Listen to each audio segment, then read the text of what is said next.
Como é que funciona isso, isso Breno? eu vi. Você tem uma história parecida, Eu tenho como uma é que é? experiência nisso, que eu trabalhava numa empresa que não tinha uma representatividade grande no mercado. E daí Sempre na eu fui área do pra mercado financeiro? Sempre no mercado financeiro. E aí eu fui para um grande banco, para um banco onde tudo funciona, os maiores lucros do país, enfim, uma máquina de fazer dinheiro. E eu não podia opinar numa mesa de reunião. Em 2 meses eu vi que eu não era para aquele lugar e decidi sair. Voltei para a empresa que eu estava antes, depois fiquei mais 6 anos nela. Então essa questão realmente acho que ela funciona muito bem assim. E tem um ponto que eu queria adicionar nessa história, que é essa coisa do trabalho formal dentro da empresa. As pessoas só podiam produzir se estivessem sentadas na sua estação de trabalho, com o seu papel, com o seu relatório, com o seu contrato, lendo. E hoje em dia, você produz tomando banho, você produz correndo, você produz em qualquer lugar, porque você produz ideias hoje em dia. Você não precisa necessariamente escrever um contrato, isso não é mais produção, né? Você teve uma grande sacada de uma ideia, isso já pode trazer muito dinheiro para a empresa. Você pode colocar em prática pelo telefone celular enquanto você está correndo, na esteira da academia, quando você está... Rapidamente. Né? Você pode ali... Exato. É difícil essa interação entre um cara da geração Y e os seus chefes e as outras pessoas que trabalham na empresa, mesmo que não sejam superiores das gerações anteriores? Dependendo da velocidade, eu acho que o cara da geração Y, da geração X, ele até se entrega. Eu falo assim, bom, eu não sei muito bem do que você está falando, não entendi direito, mas eu acho que faz sentido, então manda ver, faz e bota em prática. Então acho que acaba funcionando um pouco assim. Né? Quando essa ideia é muito veloz, muito boa. Um pouco para ver, né? Diga. Ele paga um pouco para ver onde é que vai chegar aquele Aposta um resultado. pouco. Mas eu acho que tem uma questão aí interessante também, que é a mudança da noção de carreira. Se a gente tentar imaginar o sonho das nossas mães, da minha geração, por exemplo, é que fizéssemos um curso superior, falávamos disso, né? E logo depois a gente entrasse numa grande empresa, de preferência uma estatal, e fizesse uma carreira que fosse mais ou menos uma escadinha, que entrasse como contínuo e daí a 30 anos, 20 anos, chegasse talvez a um cargo gerencial e se aposentasse nesse cargo.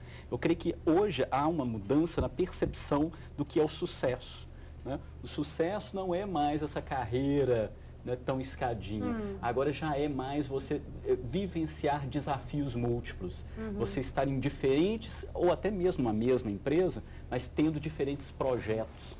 Você sendo submetido a uma gama maior de desafios e de possibilidades de aplicar as suas competências. Mas as empresas estão preparadas para esse novo modelo de profissional? Esse é um ponto importante, porque na medida em que a tecnologia faz um bocado de coisas que antes eram feitas manualmente, há a possibilidade de uso da criatividade da pessoa. Isso que é valorizado.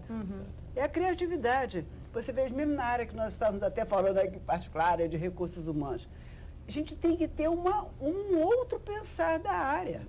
Porque aquelas tarefas todas que eram feitas pelas pessoas são feitas hoje rapidamente por um programa, prontinho. Então, você está liberado para quê? Você, pessoa, está liberado para quê? Para criar, para fazer criar. É a valorização da criatividade. Agora, depende muito do setor. Se a gente pegar setores mais de ponta, setor de tecnologia, e é muito curioso, porque todos os exemplos praticamente trazem esse segmento, né, de inovação, de algo. Mas se nós pegarmos setores mais tradicionais, onde os graus de liberdade eles estão se ampliando, mas são organizações que ainda levam um tempo maior para reverem-se, né, para reverem as suas próprias políticas e práticas. O que alguns estudos nos têm mostrado é que as organizações elas estão num caminho, mas há ainda uma dicotomia muito grande entre o discurso e a prática. Porque mudar cultura é difícil, demora anos. A cultura foi lapidada durante anos, né? E funcionou bem durante então é mais complexo. Olha só, a Camila dos Passos, de Minas Gerais, lá da sua terra, pergunta: tive pais extremamente liberais, que por sua vez são filhos de um casal conservador. Aos 28 anos percebo que sigo um padrão mais rígido na criação dos meus filhos. Será que isso é cíclico? Cada geração tende a contrapor a postura dos seus pais? Acha? Pergunta difícil de responder, professora Silvia. É possível. Mas é possível que ou contrapõe ou imite, né? Ou cega, né? Porque a gente nunca pode, embora a família seja central na vida da gente, né? A família é. Os valores cultivados, você até aos 2 anos de idade, você se faz. Você inteirinho, você é forjado ali. Então, a família tem uma importância tremenda nas nossas vidas. Mas não significa que a gente fique plastificado, né? Porque senão não haveria mudança. Quantas pessoas nascem numa determinada circunstância e crescem, repensam tudo e mudam. Então, não posso dizer que seja uma prática repetitiva. A gente não posso dá pra dizer. Olha, o Thiago Lima de Florianópolis, vamos lá, gente, diz que a maior dificuldade dos jovens que trabalham em empresas, principalmente nas maiores, é lidar com o sistema tradicional de governança.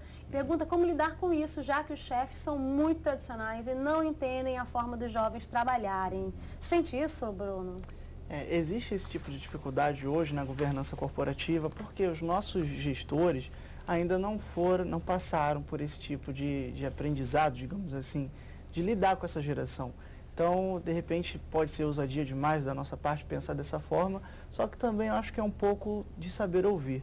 Acho que o jovem da geração Y, ele é ousado, ele pode ser agressivo, reativo, mas é preciso também sabê-lo ouvir até o final, de repente tentar se adaptar um pouco com a sua forma de trabalho, porque é uma forma de trabalho diferente.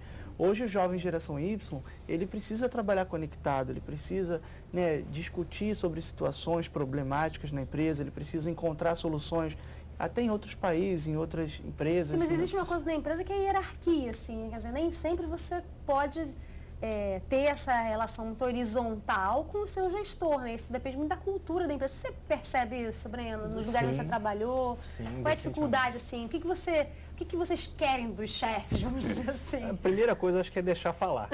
Acho que é a primeira grande questão. Mesmo porque, quando você alia essa criatividade, essa vontade de fazer com a experiência, é que você vai ter o melhor resultado para a empresa, né? Então não adianta querer fazer as coisas no padrão antigo porque não funcionam mais. Não adianta também querer revolucionar tudo, porque também talvez você vá parar num lugar indesejado. Então acho que essa mistura entre as duas coisas funcionam bem. O conselho que eu daria para a pessoa que mandou a pergunta é troca de chefe, vai para outra área, vai para outra empresa. Troca de empresa. Essa é bem uma resposta da geração Y. Mas talvez a questão central aí seja maturidade. Eu acho que é importante você ser ousado, né, você questionar, você ser uma pessoa que desafia, mas isso considerando uma base. É importante também a questão dos limites. Eu acho que muito das gerações novas, né, talvez até por a questão dos próprios pais que se dedicaram muito às carreiras ou de famílias, né, que você falava da questão familiar, que hoje já não são mais famílias nucleares, né? Então, acaba-se que se protegeu muito essa geração chamada Y, ou pelo menos esse estereótipo de geração chamado Y. Então, eu acho que é muito importante aí a gente aprender ou desenvolver a competência de estabelecer limites. Nem tudo que a gente vai querer na velocidade que a gente quer ou está acostumado, a gente vai encontrar nas organizações ou nos outros. E isso com a maturidade, com o tempo de estrada, né, com a sua experiência, o tempo que você está no mercado de trabalho, você vai aprendendo. Isso aí na prática, na vida, com a maturidade, você vai sentindo, sabendo aonde você pode pisar e como você pode